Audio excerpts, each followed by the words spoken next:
Today, I want to talk briefly about two very important pillars that we really need to build if we want to get closer to some form of liberation. And one is confessions of sins, and of course, I'll explain what I mean by that. And the second is empathy or compassion, but not compassion like you feel sorry for the other person, but compassion in the sense that you understand we are all in the same boat. So, the first story I like to tell you is one evening I met an Oriental woman who hadn't been too long here in London and needed a bit of guidance how to find her way in this city.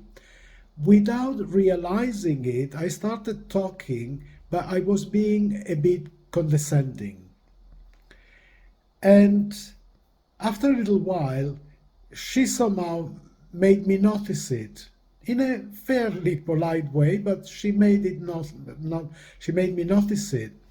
Normally, I would have become quite offended, you know, but this time, with a bit of the work that I had done on myself, I just went a bit into a no self state, meaning I'm hearing it and I'm allowing it to be there without an ego fighting against it. And there was a beautiful moment of transformation because there was some happiness arose in me, and I felt, yeah, she's right. At this moment, I was being condescending, and what really that brought was a moment of liberation, of saying, yeah, oh, I'm so glad I'm out of it, and the tonality changed. I went back into talking, and we had a beautiful conversation, very creative.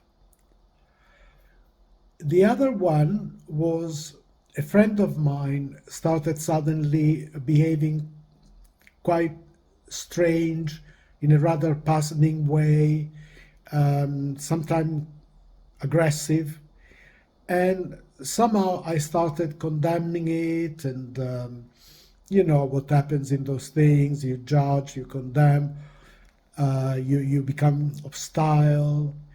But then that night I had a dream, and I somehow had taken his energy on me.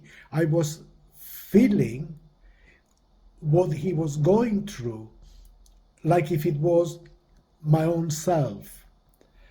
And it was so clear that the man was upset and in pain, bewildered, not knowing where to go and how to go.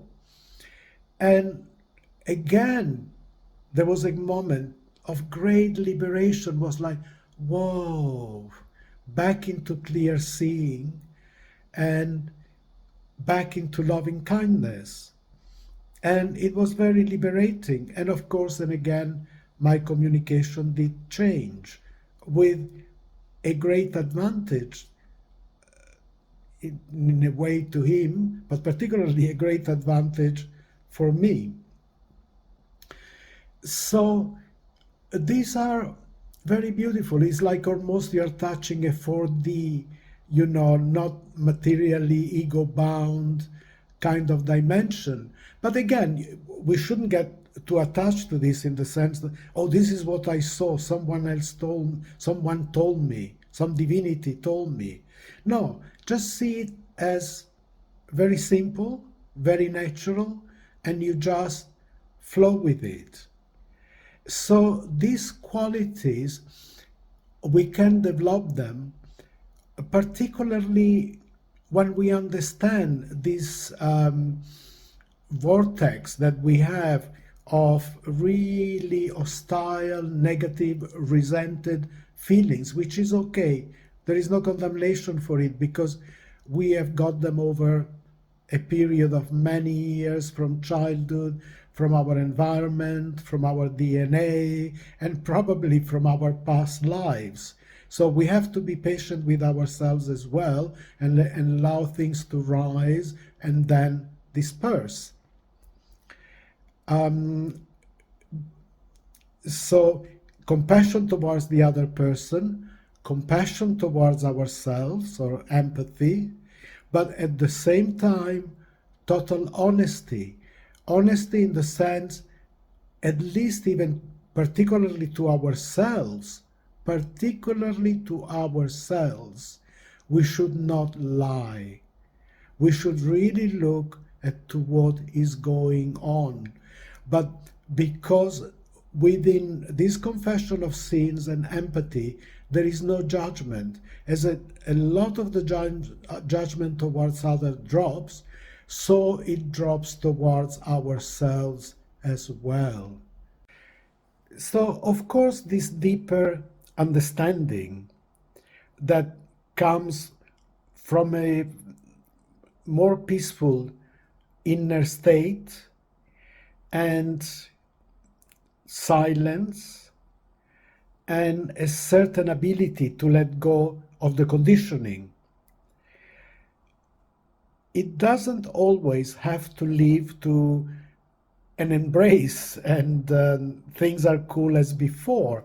There may be an understanding will also arise that it's better to leave a space, to move away and see how it goes.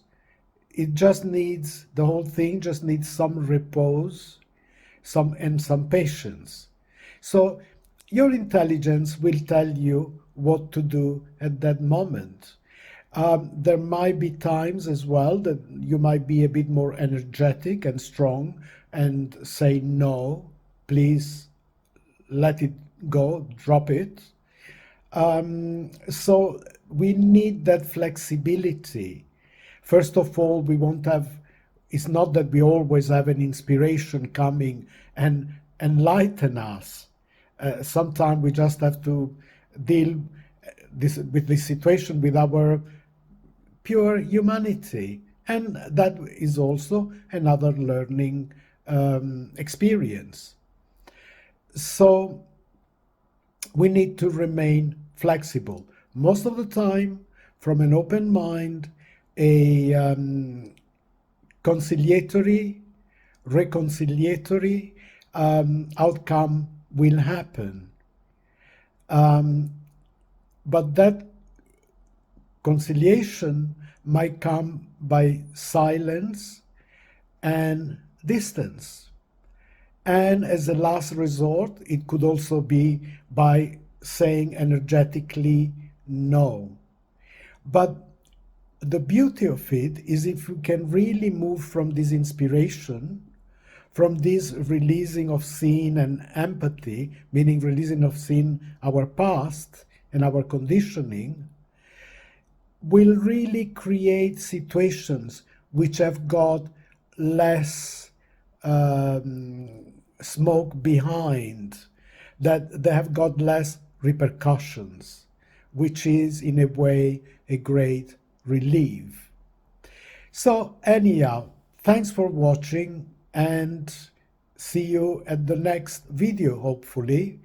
And if we don't meet again, I mean on YouTube, I hope that maybe after this life, after this world, we will meet somewhere else in a beautiful dimension and we'll have a cup of nectar together. All the very best and see you soon. Bye.